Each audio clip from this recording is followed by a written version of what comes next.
I remember looking over at Megan and thinking, it's hard to imagine the abyss is just on the other side of her. We had escaped the humid bayous and casual murders of Houston and hightailed it to Colorado. It had become something of an annual tradition, a weed pilgrimage to Mecca in the mountains. Our yearly foray into real wintry cold had always revived the life within us. Even the gorgeous red of her Irish hair seemed to glint brighter in the deafening quiet of the white world. I didn't deserve her. No false humility here. She was truly better than I was, on a cellular level. Megan had been through unimaginable horrors, hellish trials that left traumatic scars she only showed to those lucky enough to bask in her glow.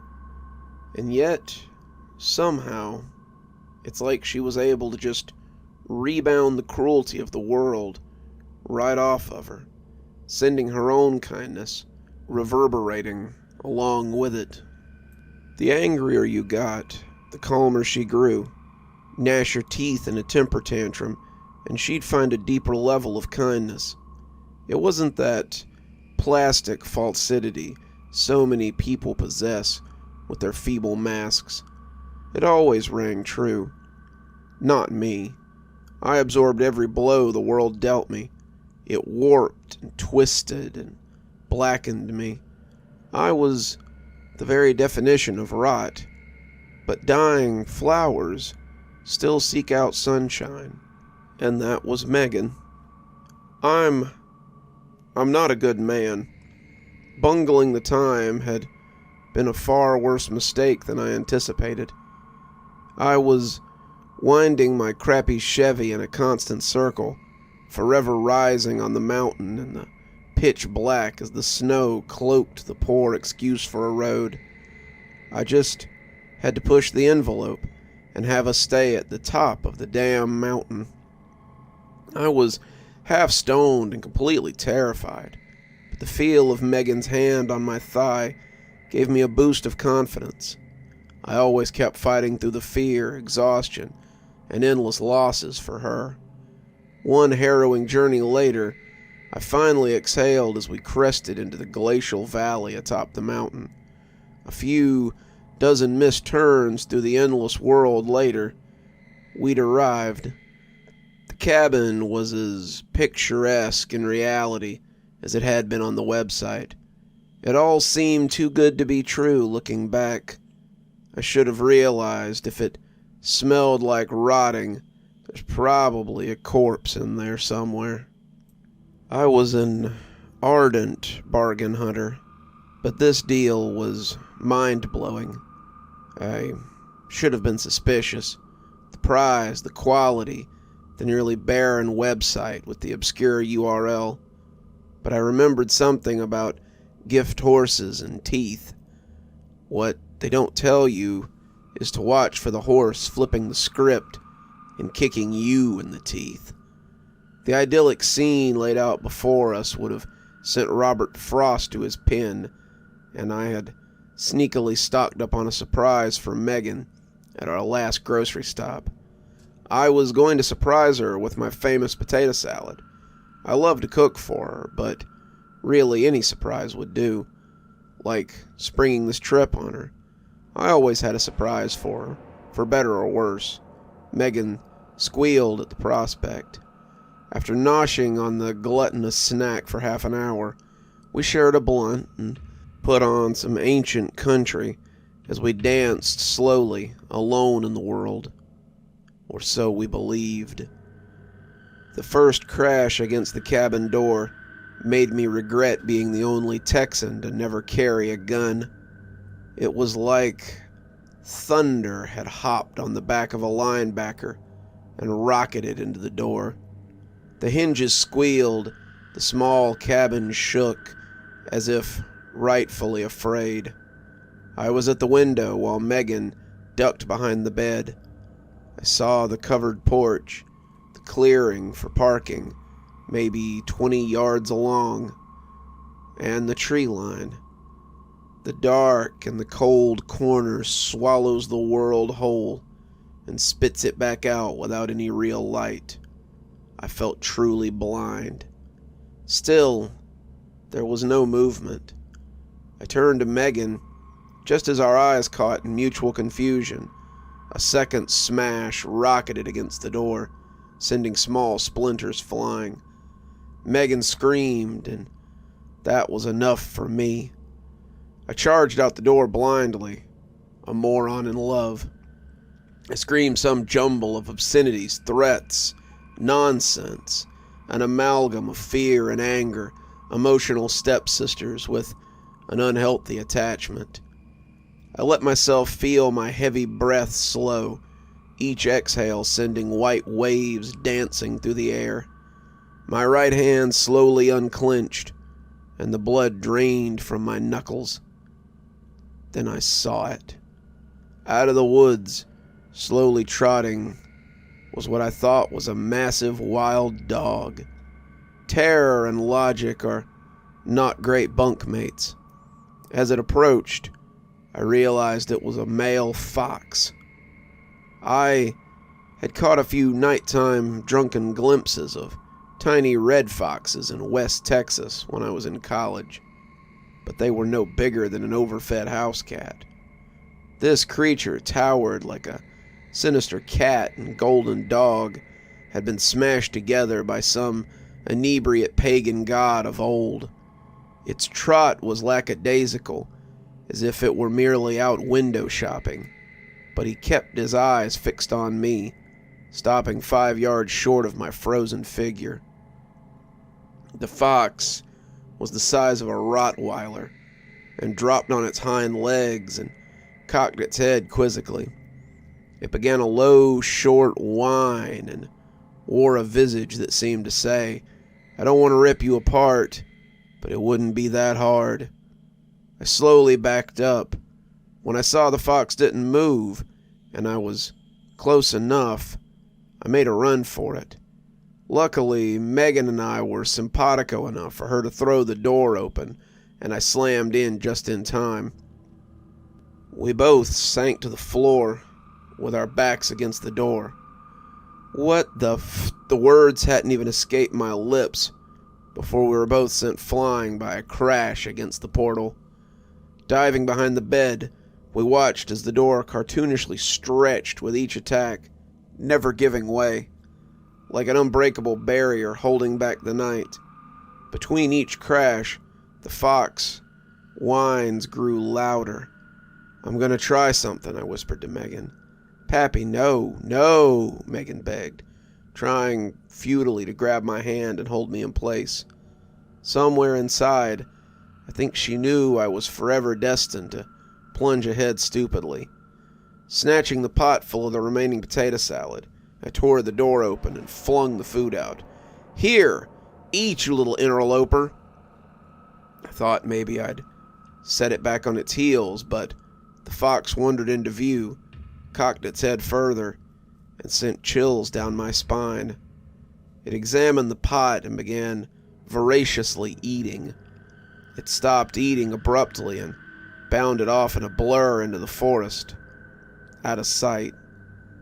We decided to risk the bears and the other denizens of the night, and left the potato salad outside and hunkered down.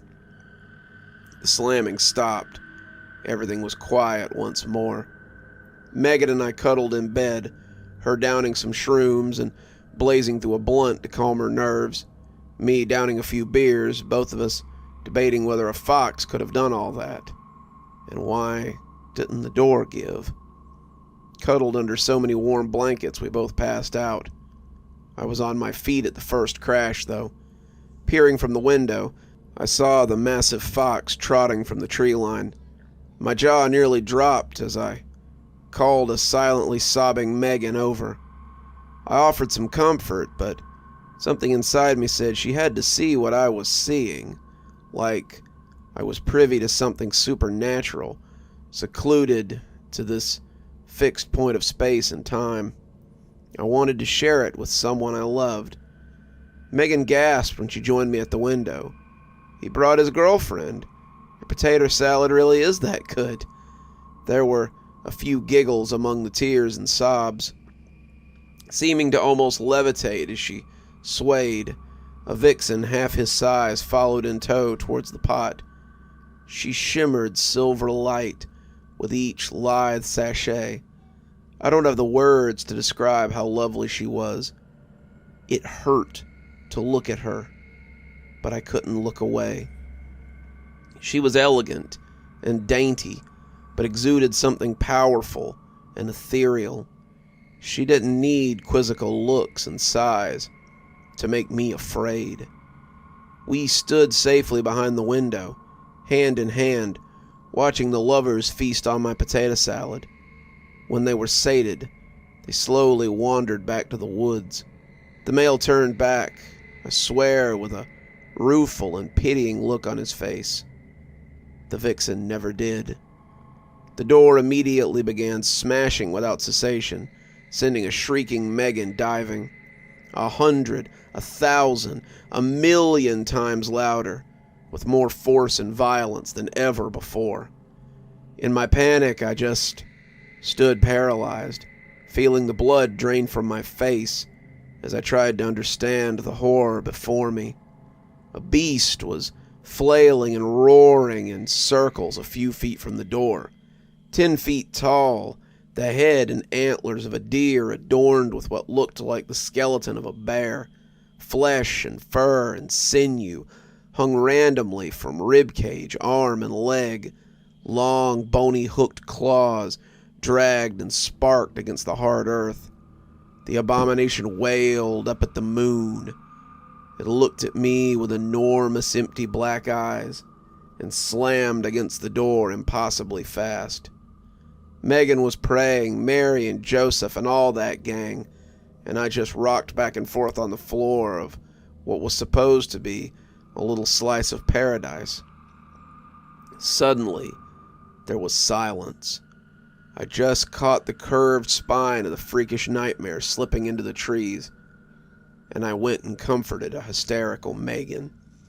Our phones refused to find service, no matter how hard we begged, and being children of the city, we had come ill-prepared. I have no intention of painting myself any calmer.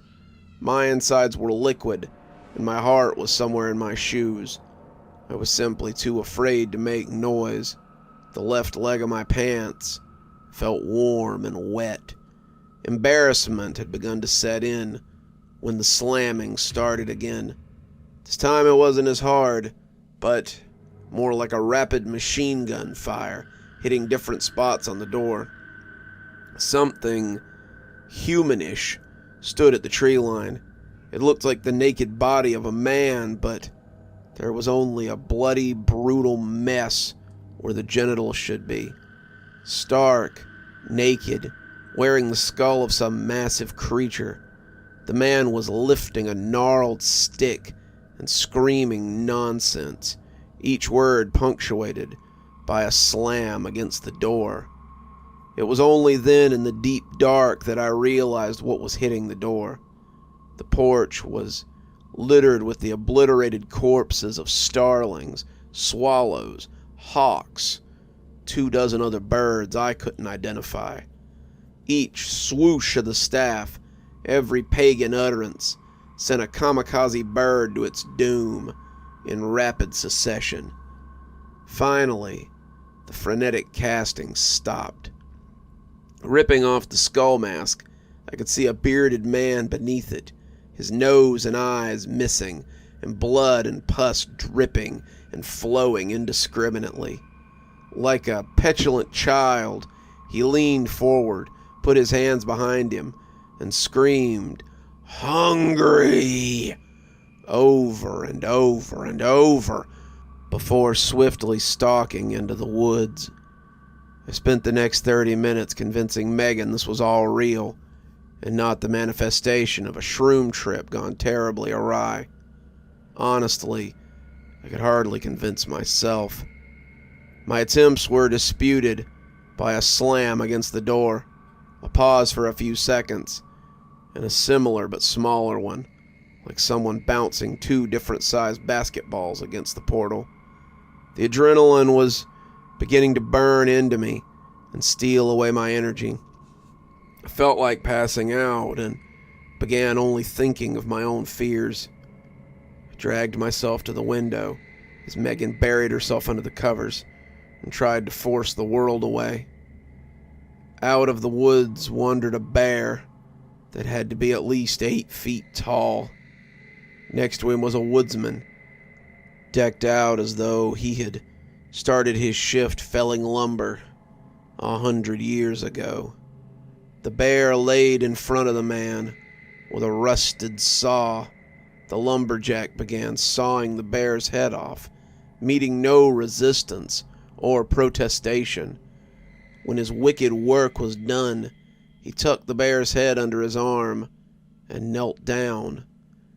My knees began snapping together like old bones dancing in a 90s kids' Halloween CD as the headless corpse of the bear rose and used its claws to cut through the back of the lumberjack's neck, severing and separating his head. The headless corpses rose in sick unison, sauntering over to the door, and took turns throwing each other's respectable heads against the door. Bang, pause, smaller bang, over and over and over. I rocked and smelled urine and tried not to beg for my mother as I listened to the heads rebounding time and time again against the door. It was only when the equally eerie silence came that I realized Megan was unconscious. I snapped back to reality and prayed to anyone who would listen that she hadn't killed herself. I mostly didn't want to be alone. An Ambien bottle was next to her. I wasn't sure how much she had brought, but it didn't seem like many were missing. She breathed comfortably and snored. I wasn't sure of anything, but I crossed my fingers that she had just taken enough to knock herself out from this hellscape. I didn't wait for the smashing to return. I walked into the frigid air, feeling the piss in my jeans freeze, and called to the tree line. "Who are you? What do you want?" Without warning, at least 50 people, all wearing black robes, various animal skulls for masks, appeared at the edge of the clearing. Some were adorned with antlers. Some were painted in what looked like blood. Some were covered in what looked like mud or shit or both. So many had their robes open, flowing in the wind, revealing mutilated bodies, missing and bloody genitalia, strange symbols of animals in the forest carved on the foreheads and legs. None moved. Among them I caught glimpses of the hulking skeletal creature, the man with the staff, the headless lumberjack, the bear. The only movement and sound was the mournful howl of the wind. Then they came. I was nearly to Amarillo before he spoke. "Wife." "What?" I asked, ensuring I kept a respectful tone. "Not my girlfriend. My wife." "Oh, sorry," I muttered with as much sincerity as I could muster. My mind was elsewhere. All I could think about was them trotting out of the trees and seeing every sick knee bend and twisted head bow. I remembered seeing him change in the conversation, finding out what they wanted, learning it had to be given. Certain lines, physical, otherwise, in this world cannot be crossed by those who don't belong in it. I remember striking a deal. Fear got the best of me. I'm not a good man. I remember feeling the bile in my stomach rise as I dragged Megan's half-conscious body out of bed, watching her come out of a haze and realize the dark truth, hearing her beg me, profess her love. I remember dragging her out into the clearing and throwing her to them to save myself. I remember watching her body fall and hearing her screams grow quieter as he dragged her deep into the woods, with the whole lot of freaks following behind. What I remember most was the vixen and I being alone, watching a smile grow across her maw, watching her bare teeth and lick them before bounding off into the forest, off to find her acolytes. I got in the car and waited for my dark passenger. Thanks for your help, Pappy. We needed to set up elsewhere, to expand and grow our special little family, and you've been a peach. We'll have to fetch, as I said, my wife, after she feasts, of course. She needs a new body to inhabit before she travels, one given willingly by a lover. I got mine. Time for my queens.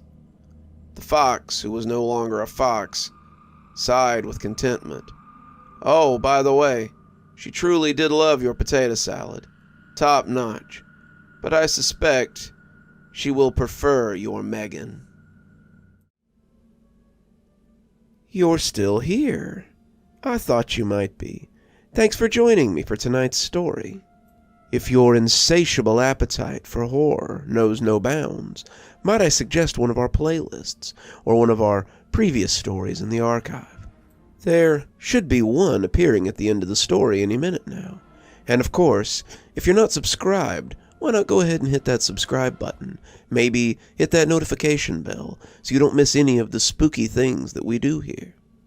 If you prefer your horror a little more analog, you can always pick up one of my books. There's a link below to my latest, and it'll take you to all the great things that I've posted on Amazon.